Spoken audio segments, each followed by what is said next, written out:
Bismillahirrahmanirrahim. Assalamualaikum warahmatullahi wabarakatuh. Bertemu lagi dengan saya, Miranti Handayani, dalam perkuliahan Akuntansi Manajemen. Di pertemuan ke-11 ini, kita akan membahas mengenai akuntansi biaya diferensial. Dalam akuntansi diferensial, ada dua hal yang harus kita perhatikan, yaitu biaya diferensial dan pendapatan diferensial. Biaya diferensial yaitu jumlah biaya yang berbeda bila dihitung menurut satu set kondisi-kondisi tertentu dibandingkan dengan satu set kondisi-kondisi lain. Biaya diferensial sering juga disebut dengan biaya relevan, yaitu informasi relevan bergantung pada keputusan yang sedang dibuat oleh si perusahaan. Pengambilan keputusan pada hakikatnya merupakan pilihan di antara serangkaian alternatif tindakan.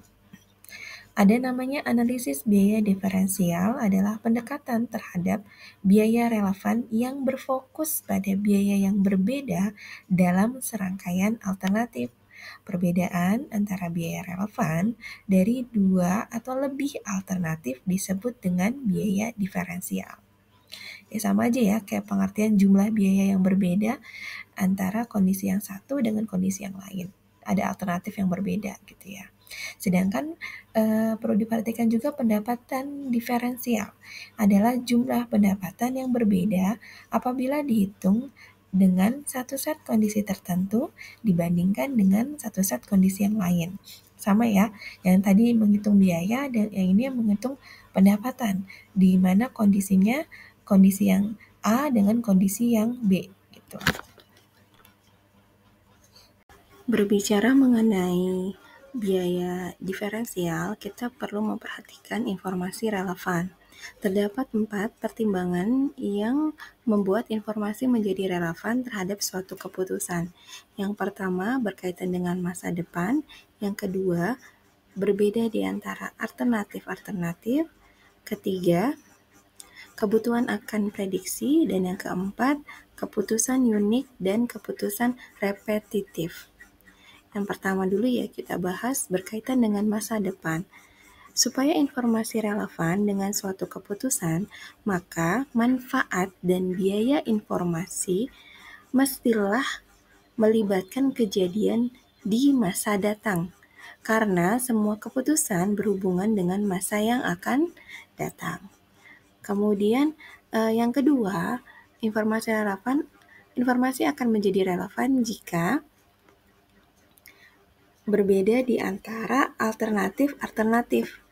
Jadi, informasi relevan mestilah melibatkan manfaat dan biaya yang berbeda di antara alternatif yang ada. Apabila suatu biaya yang akan datang adalah sama untuk lebih dari satu alternatif, maka biaya tersebut tidak mempunyai pengaruh terhadap keputusan. Pertimbangan membuat informasi menjadi relevan. Yang ketiga adalah keputusan akan prediksi. Karena informasi relevan melibatkan kejadian di masa yang akan datang, maka akuntan manajemen haruslah memprediksi besarnya manfaat dan biaya yang relevan dengan menggunakan estimasi perilaku biaya berdasarkan data histori. Kemudian yang keempat, pertimbangan atas informasi menjadi relevan adalah keputusan unik dan keputusan repetitif. Keputusan unik adalah keputusan yang jarang muncul, sehingga dalam menghimpun data untuk keputusan unik pada umumnya membutuhkan analisa khusus. Sedangkan keputusan repetitif adalah keputusan yang hampir setiap harinya muncul, sehingga dalam menghimpun data untuk keputusan unik pada umumnya tidak selalu membutuhkan analisa khusus. Selain relevansi, dalam biaya diferensial juga ada namanya akurasi. Jadi kalau informasi yang akurat itu adalah informasi yang benar-benar persis atau tepat.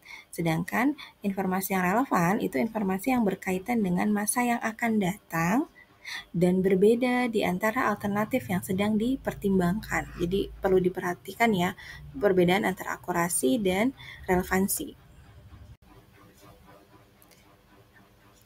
Akurasi memang merupakan karakteristik sangat penting di dalam pengambilan keputusan, tetapi Terkadang, informasi yang akurat belum tentu merupakan informasi yang relevan terhadap suatu keputusan.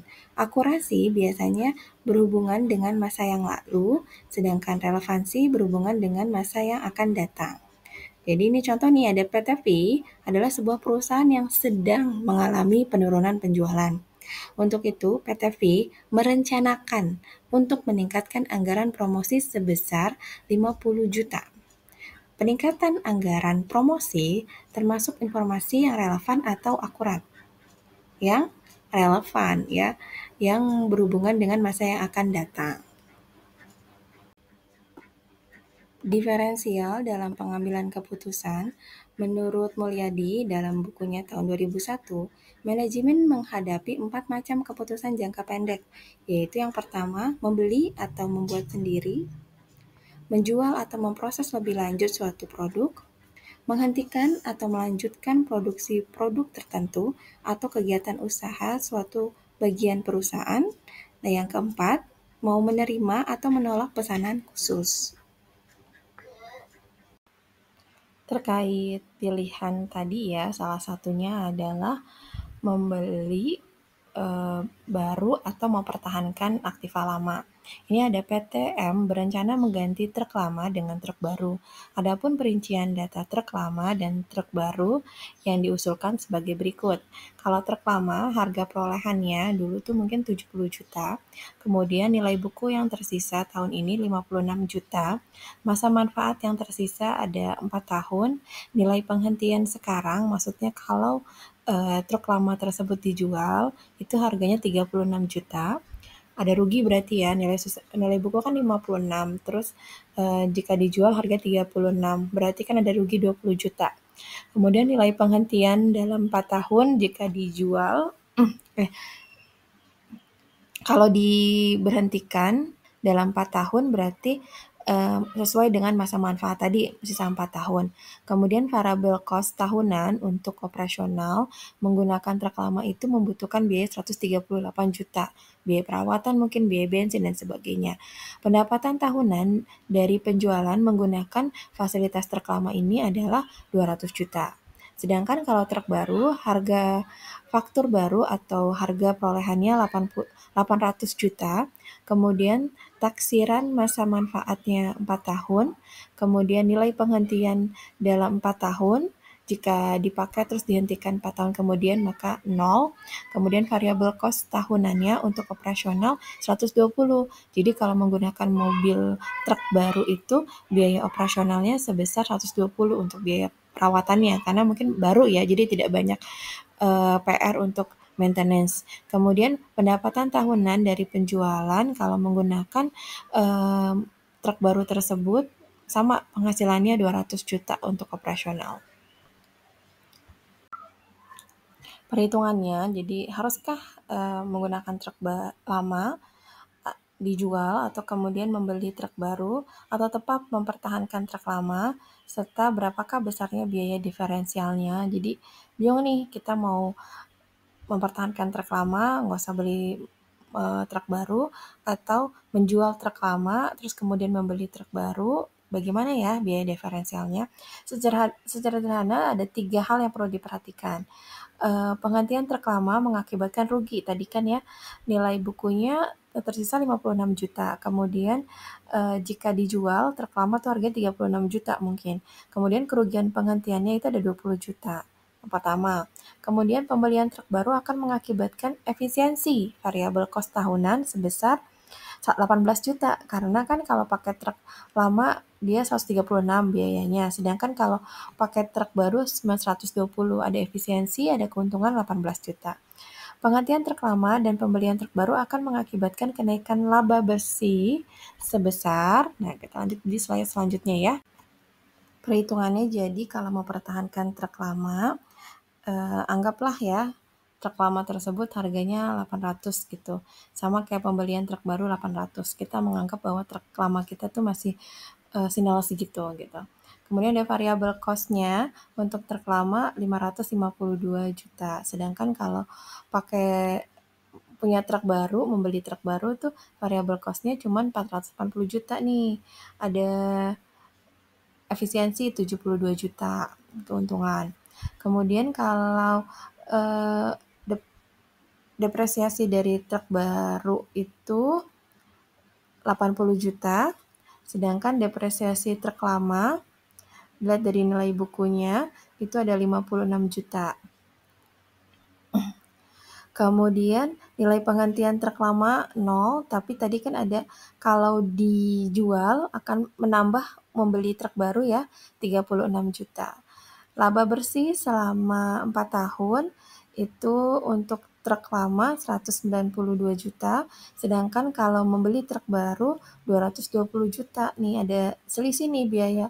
Kalau kita mempertahankan truk lama selama 4 tahun ke depan sesuai dengan masa manfaatnya 4 tahun, dia masih menghasilkan laba bersih 192 juta. Sedangkan kalau kita membeli truk baru, ternyata laba bersihnya lebih meningkat 220 juta. Ada selisih biaya diferensial sebesar 28 juta. Maka sebaiknya perusahaan tersebut, PTM itu membeli truk baru, kemudian menjual truk lama. Karena juga ada tadi efisiensi variabel cost 18 juta. Meskipun rugi 20 juta, tapi ada keuntungan lebih, yaitu dengan laba bersihnya meningkat jadi 28 juta, kemudian ada efisiensi cost-nya sebesar 18 juta ya. Jadi di sini ada yang kedua, menyewakan atau menjual perlengkapan. Perusahaan punya perlengkapan nih, dia tidak dipakai, mau dijual atau disewakan gitu ya. KTV berencana melepaskan perlengkapan yang harga perolehannya 2 juta dan akumulasi depresiasi sampai dengan tanggal pelepasan sebesar 1,2 juta. PTV bisa menjual perlengkapan tersebut dengan harga 1,5 juta melalui jasa perantara yang komisinya 6% atau perlengkapan tersebut disewakan kepada PTR dengan harga sewa sebesar 480 selama 5 tahun dan diperkirakan akan mengeluarkan biaya operasional sebesar 105.000 per tahun. Berdasarkan data di atas, maka sebaiknya PTV itu menjual atau menyewa perlengkapan ya. Ayo kita selesaikan. Keuntungan besi dari penyewaan perlengkapan tadi ya selama 5 tahun, pendapatan diferensialnya karena menyewa per tahunnya 480 dikali 5 ada 2,4 juta. Kemudian biaya diferensial atau biaya perawatan mungkin ya untuk perlengkapan tersebut ada 105.000 per tahun, jadi dikali 5 tahun totalnya 525.000. Jadi keuntungan bersih dari menyewakan perlengkapan adalah selama 5 tahun 1.875.000. Sedangkan kalau dijual, tadi kan harga jualnya 1,5, tapi ada keuntungan komisi sebagai si penjual, si perantara 6%. Jadi kalau keuntungan bersih dari penjualan 1,4 ya, 1.410.000. Jadi bisa disimpulkan mendingan disewakan ya, lebih besar tuh kalau disewakan selama 5 tahun punya keuntungan 1,8 menghasilkan pendapatan 1.875.000. Sedangkan kalau dijual udah putus dan nggak punya lagi gitu perlengkapan tersebut cuman 1,4 ya. Jadi lebih baik PTV melakukan menyewakan perlengkapan tersebut. Di sini ada yang ketiga, menjual atau memproses lebih lanjut. Ada PTR, memproduksi 2.000 liter. Dua produk ya, 2.000 totalnya itu dari produk M dan produk V. Membutuhkan biaya gabungan itu 1,5 juta. Pada titik pisah batas produksi, produk M memerlukan proses produksi lebih lanjut dan menghasilkan 900 liter produk M tambahan dengan biaya tambahan sebesar Rp600 per liter serta dapat laku dijual sebesar 2.400 per liter. Sedangkan produk V memerlukan proses produksi lebih lanjut dan menghasilkan 1.100 liter produk V tambahan tanpa ada biaya tambahan serta dapat laku dijual 1.200 per liter. Berdasarkan informasi di pasar, produk V masih dapat dijual dengan harga 1.500, tetapi membutuhkan biaya tambahan sebesar Rp90 per liter. Jadi berdasarkan data tersebut, apakah PTR perlu memproses lebih lanjut nih produk V-nya atau mungkin menjualnya aja gitu. Kita lihat ya perhitungannya. Ini untuk laba rugi sebelum proses produk fee lebih lanjut ya. Dijual aja, jadi dijual aja tanpa memproses lebih lanjut produk fee. Ada pendapatan penjualan dari produk M, tadi kan dia bisa memproduksi 900 liter, harga jualnya 2.400 per liter. Jadi produk M menghasilkan 2.160 ya. Kemudian produk P itu diproduksi 1.100 liter, harga jualnya 1.200. Jadi produk P pendapatannya 1.320. Total pendapatan dari penjualan produk M dan produk P jadinya 3.480. Kemudian ada biaya terpisah tadi kan ya, ada produk M diproduksi lagi 900 liter dengan biaya 600 per liter. Jadi biaya terpisah khusus untuk produk M hanya 540.000 gitu. Jadi kontribusi dengan biaya bergabung total dari pendapatan tadi dari 3,4 jadi 2.940. Kemudian dikurangi dengan biaya gabungan dari produk M dan produk P, total laba bersihnya dapat 1.440. Ini opsi yang kedua, jika produk P itu diproses lebih lanjut baru dijual gitu ya. Kalau diproses lebih lanjut, jadi harga jualnya produk P itu menjadi 1.500 per liternya. Tadinya kan 1.200 ya, jadi 1.500 nih per liter. Jadi total pendapatan dari penjualan produk M dan produk P jadi 3.810 yang sebelumnya 3.480. Ada peningkatan nih ya, tapi juga ada biaya terpisah yang meningkat. Tadinya cuma ada biaya terpisah di produk M, tapi juga ada biaya terpisah di produk P. 1.100 kali per liter biayanya itu Rp90. Jadi totalnya adalah ada 500, totalnya adalah dari kontribusi dari biaya bergabung, dari selisihnya masih ada 3.171 dikurangi dengan biaya bergabung 1.500.000, maka laba operasinya 1.671. Bisa dilihat ya, kalau tadi langsung produk P tidak dilanjutkan prosesnya tapi harganya 1.200 per liternya, keuntungan yang di laba operasional itu 1.440. Sedangkan kalau PT tersebut, PTR, melakukan produksi lagi, diolah kembali produk P, jadi harga jualnya jadi 1.500 per liter, itu jadi laba operasional 1.671. Ada diferensial ya sebesar 230 ya. Ya, kurang lebih 230.000. Jadi lebih baik si PTR melakukan proses lebih lanjut produk fee-nya biar harga jual produk fee-nya 1.500 per liter. Selanjutnya kita ada latihan soal sebentar ya dari evaluasi kita terkait biaya diferensial. Jumlah biaya yang berbeda bila dihitung menurut satu sel kondisi-kondisi tertentu dibandingkan dengan satu sel kondisi-kondisi lain adalah definisi dari, ya seperti saya tadi bilang ya, biaya diferensial. Suatu kondisi di mana pada volume penjualan tertentu jumlah pendapatan dan jumlah bebannya sama adalah definisi dari pendapatan tetap ya. Jadi informasi yang benar-benar persis atau tepat adalah definisi dari ya accurate informasi, informasi yang akurat. Ada juga namanya satu lagi relevan, informasi yang relevan. Jadi jawabannya bertiga yang A. Informasi yang berkaitan dengan masa yang akan datang dan berbeda antara alternatif yang sedang dipertimbangkan adalah definisi dari relevan informasi yang B ya.